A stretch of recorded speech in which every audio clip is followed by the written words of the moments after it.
ঢাকা সিলেট মহাসড়কে রায়পুরা মাহমুদাবাদ এলাকায় দুইটি মালবাহী ট্রাকের মুখোমুখি সংঘর্ষে দুই ড্রাইভার নিহত হয়েছে।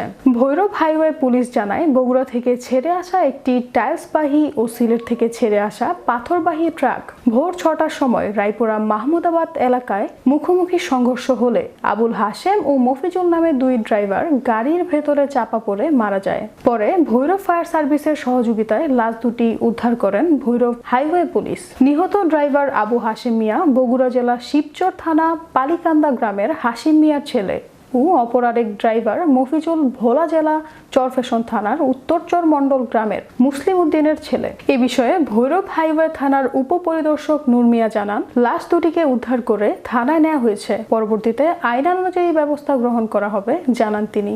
6:40 দিকে আমরা একটা রোড অ্যাক্সিডেন্ট সংবাদ পাই। তো সংবাদ পাওয়ার সাথে সাথে আমরা এখানে আসি।